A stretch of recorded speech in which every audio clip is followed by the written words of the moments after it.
Everyone, welcome back to my YouTube channel. आज हम start करने वाले हैं very interesting and important topic statistics. तो पहले इसका मीनिंग समझते हैं, उसके बाद हम मेनली आज जो टॉपिक कवर करने वाले हैं दैट इज मीन, एवरेज। मैं पहले आपको तीनों टाइप की सीरीज एक्सप्लेन करूंगी और उसके अंदर तीनों methods, direct method, shortcut method and step deviation method, तीनों मेथड्स हम इस वीडियो में कवर करेंगे। तो इस वीडियो को एंड तक जरूर देखिएगा। This is the brief definition of statistics.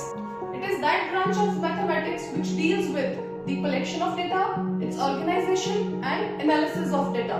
Friends, आप statistics को widely use करते हैं during census, जनगणना में कोई भी सर्वे होता है उसमें डेटा कलेक्ट करके कोई ना कोई रिजल्ट हम कंक्लूड करते हैं। स्कूल्स में अगर आपको रिजल्ट फाइंड आउट करना है तो आप डेटा के बेसिस पर ही उसको प्रोसेस करेंगे, उसके बाद आप रिजल्ट कंक्लूड करेंगे। So this is how this topic statistics is widely used in our real lives.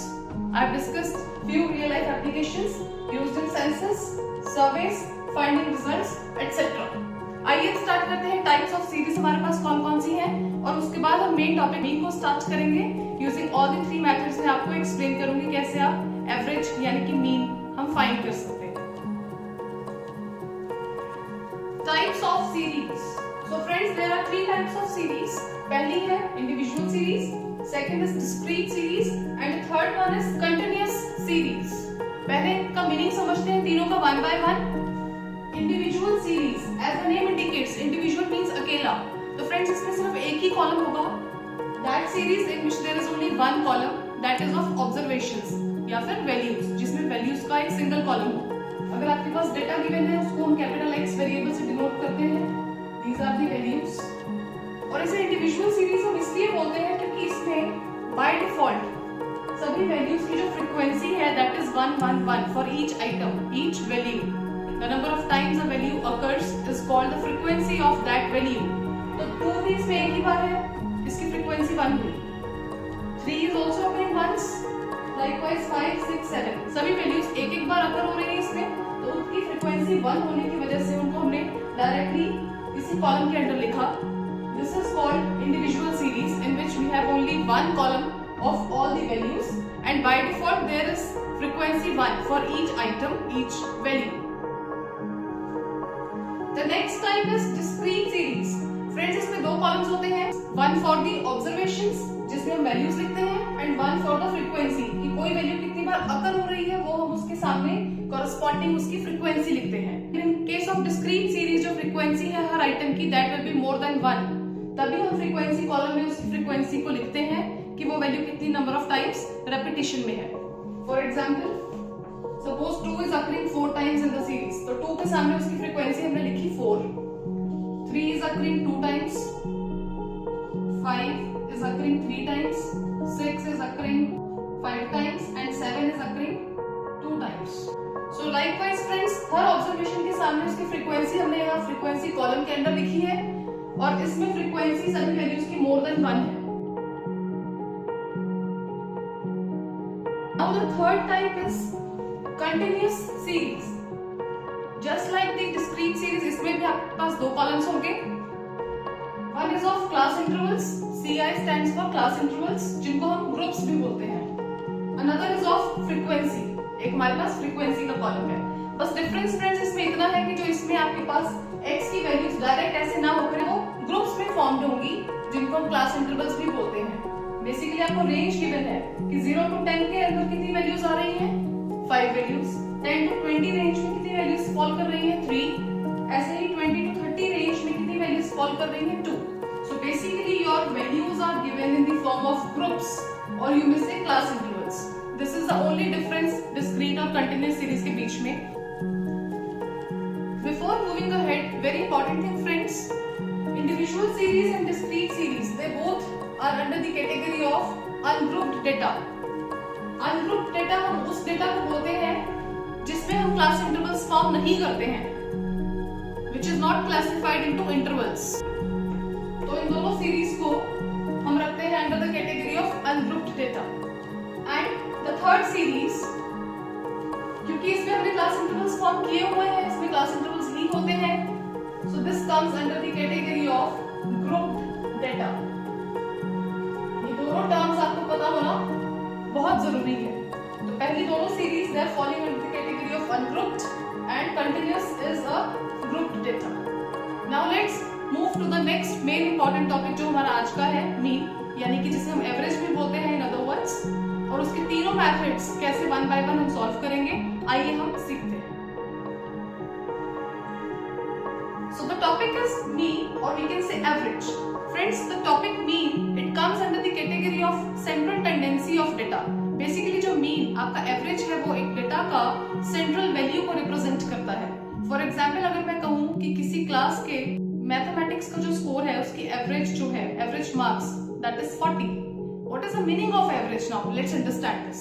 इसका मतलब है कि क्लास में कुछ स्टूडेंट्स होंगे जिनके above 40 मार्क्स आ रहे हैं और कुछ स्टूडेंट्स हैं who are scoring below 40. तो जो 40 वैल्यू है एवरेज जो आपका आया, that is representing the central value, कि इससे कुछ के मार्क्स इससे ज्यादा है और कुछ जो है they are scoring below 40. What are the real life applications? For finding the average marks we use it. For finding average speed, जैसे हम कार की व्हीकल्स की एवरेज स्पीड निकालते हैं कि कितनी स्पीड एवरेज है. Whenever you buy any vehicle, आप किसी व्हीकल को परचेज करते हैं तो आप उसकी एवरेज चेक करते हैं कि पर किलोमीटर इतने में वो कितनी एवरेज निकालती है. So this is how this concept is widely used in our real lives. अब इसको अंडरस्टैंड करते हैं क्या क्या तीनों मेथड्स हैं मीन फाइंड आउट करने के. So what is the notation to denote the mean or average? X bar. It is denoted by using X bar. What is the general formula to find mean? वो discuss करते हैं. तो X bar equal to मैंने लिखा sum of all the observations और you may say values divided by total number of values. तो आपको data में जितनी भी वैल्यूज गिवन है, जो भी x है, आप सभी वैल्यूज को ऐड ऑन कर देंगे और नंबर ऑफ वैल्यूज से आप डिवाइड कर देंगे. फॉर एग्जांपल 10 वैल्यूज गिवन है डेटा में, तो उसका आपने पहले सम किया न्यूमरेटर में एंड अपॉन आप कर देंगे divided by 10. This is how you find average of any data. Friends, this is just the basic idea. बाकी depending upon the types of series of course formula will vary, वो भी हम discuss करेंगे. But ये मैंने आपको just एक general idea दिया है कि एवरेज का मीनिंग क्या है और कैसे आप एवरेज को फाइंड आउट कर सकते हैं in the general way. So the first question is find x bar which means mean for the following data.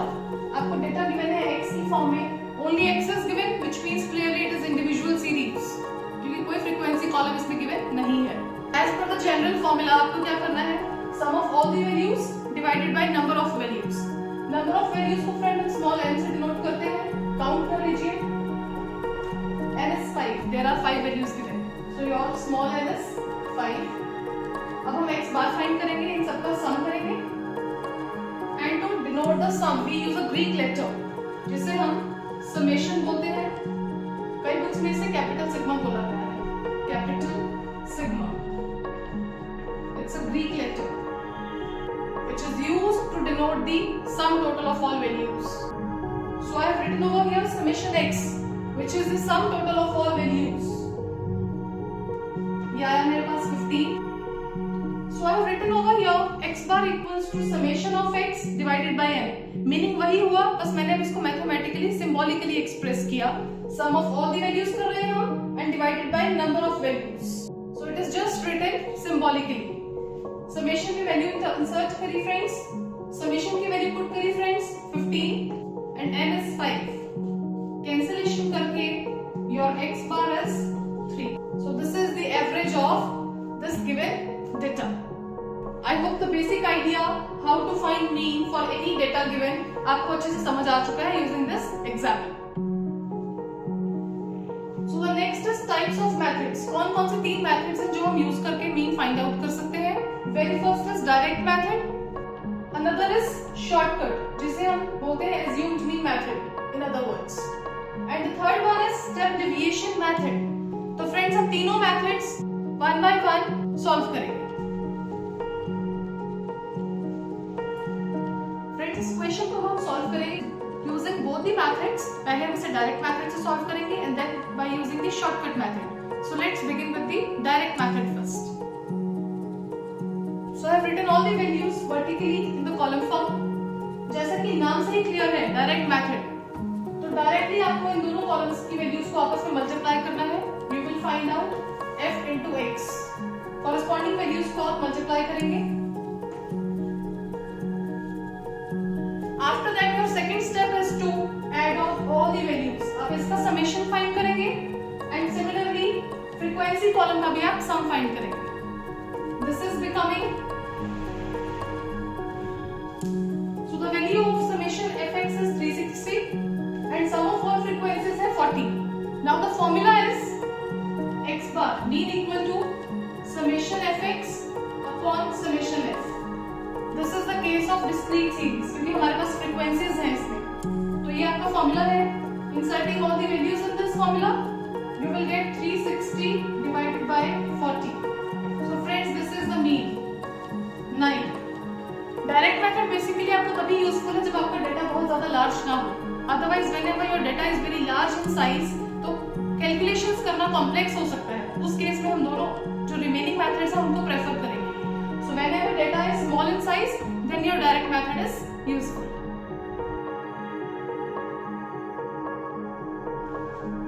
Now let's solve the same question by using the second method, which is shortcut method, और इसे हम assumed p method भी बोलते हैं।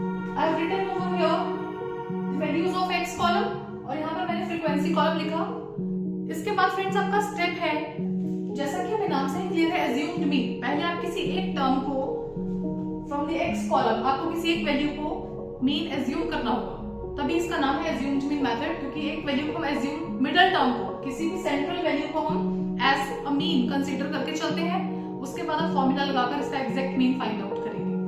Since there are odd number of terms, leaving equal number of terms upside and downside, मेरे पास बिल्कुल middle value है 9, जिससे कि मैं कैपिटल A यानी कि assumed mean हम इसे लेकर चल रहे हैं। इसके बाद फ्रेंड्स आपको एक नया कॉलम फॉर्म करना है, थर्ड कॉलम, जिसको हम बोलते हैं डेविएशंस। डेविएशन फ्रेंड होता है to measure the change.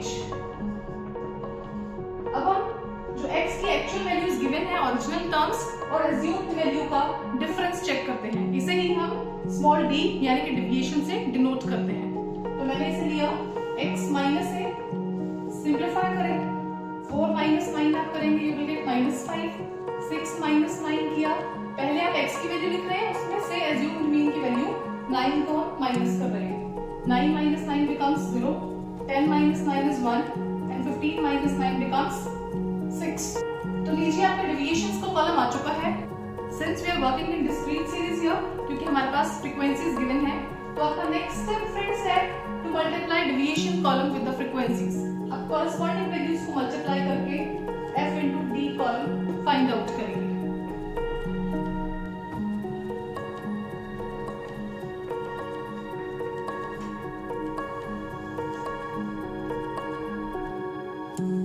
Next step is to find the sum total of these values f into d। अब इनका समेशन फाइंड करेंगे, summation f into d।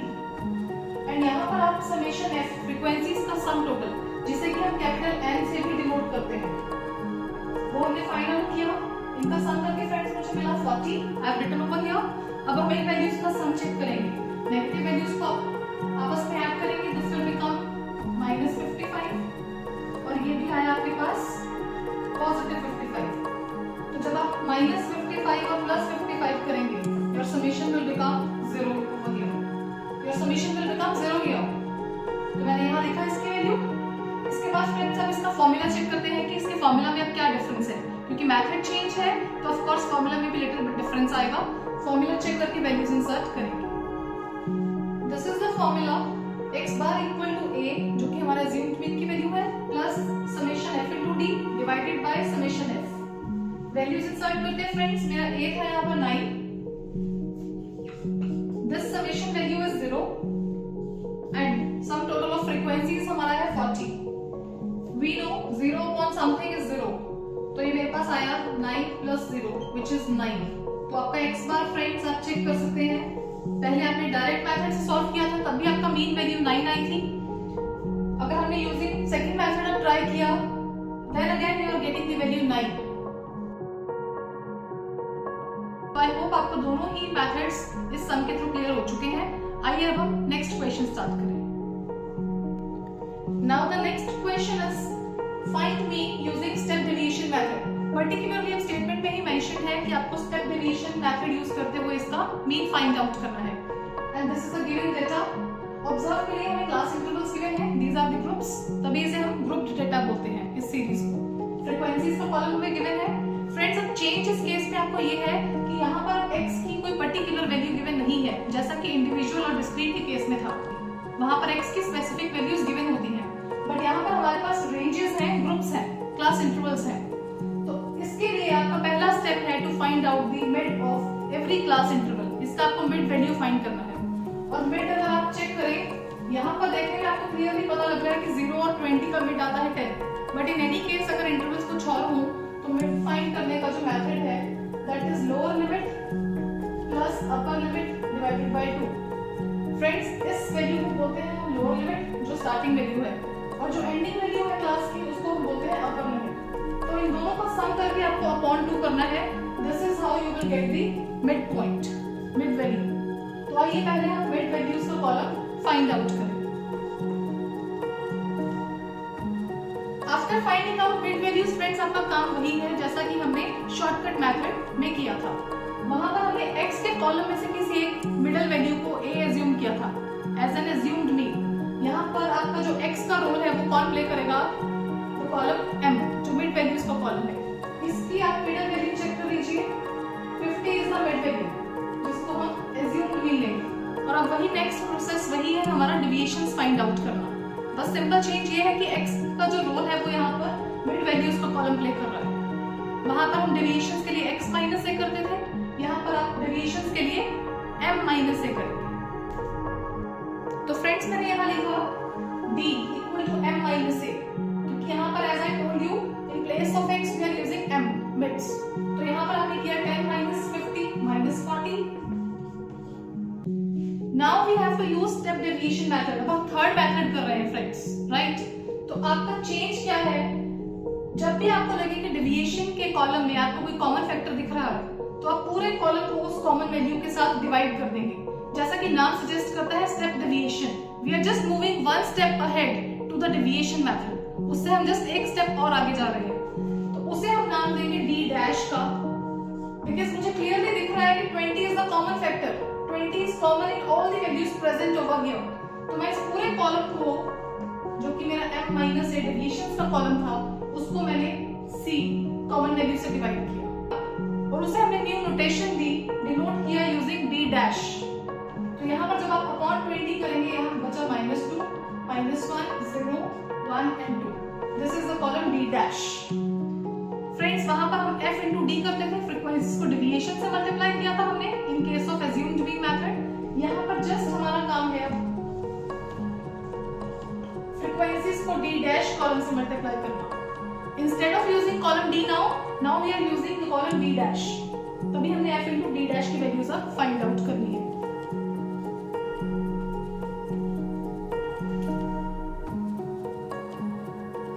Now you will add on all the values। Summation f d dash हमने find out किया। I have added negative terms separately and then positive terms। फिर इन दोनों को आपस में ऐड किया, 35 plus minus 25 which is becoming plus 10। Now let's see what is the change in the formula in case of step deviation method। So the formula is x bar equals to a, which is assumed mean value, plus summation f d dash divided by sum of frequencies into the common factor c, जो कि यहाँ पर हमारा 20 था इस case में। तो friends, difference formula में सिर्फ इतना ही है, instead of writing summation f into d, यहाँ पर हम f d dash से डील कर रहे हैं, तो हम उसी का सम लिखेंगे यहाँ पर। और जो लास्ट हमने कॉमन फैक्टर से डेविएशंस कॉलम को डिवाइड किया था, that common value factor will be multiplied over here. This is the only change in case of third method, step deviation. Now let's insert the values in the formula and we will get the value of x bar. a friends हमारा यहाँ 50 था, summation f d dash, इसकी value 10 है। Sum of frequencies मैंने find किया हुआ है which is 50, और जो कॉमन फैक्टर था फ्रेंड्स वो हमारा यहाँ 20 था। So here it becomes 20 upon 5। After cancellation ये हुआ 4। 50 plus 4 किया friends, your mean is 54। x bar equals to 54। लीजिए आपका मीन आ चुका है, 54 is the answer। Friends, one more thing, इस क्वेश्चन में पर्टिकुलरली मेंशन था तभी हमने स्टेप डिवीजन मेथड यूज किया, अदरवाइज इस क्वेश्चन को हम using direct method and using shortcut method भी सॉल्व कर सकते हैं। ऐसा कुछ नहीं है कि उनसे आंसर नहीं आएगा, but as and when specified in the question तो आपको वही पर्टिकुलर मेथड अप्लाई करना जरूरी हो जाता है। मैं इसके डायरेक्ट और शॉर्टकट मेथड के फॉर्मूलाज भी आपको अभी लिख कर दिखा देती हूँ कि इसको हम डायरेक्ट मेथड और शॉर्टकट से भी सॉल्व कर सकते हैं। तो लीजिए friends, in case of continuous series I have written all the three formulas। Direct method का क्या फॉर्मूला है वो मैंने यहाँ लिखा, this is the formula of shortcut method, और स्टेप डेविएशन वाला केस तो अभी हम डिस्कस करके ही हटे हैं इस क्वेश्चन में। तो ये है स्टेप डेविएशन मेथड का फॉर्मूला। आई होप फ्रेंड्स आपको आज का वीडियो अच्छा लगा। वीडियो पसंद आए तो इसे ज्यादा से ज्यादा लाइक करिए, आगे शेयर जरूर करिए। If you are watching my video for the first time, don't forget to press the subscribe button. I'll meet you in the next video जहां की हम बेसिक फ्रीक्वेंसी वाला इंपॉर्टेंट क्वेश्चंस करेंगे जो कि क्लास 10 में रिपीटेडली सैंपल पेपर्स में बार-बार क्वेश्चंस आ रहे हैं। Till then, stay happy, stay tuned. Thanks for watching.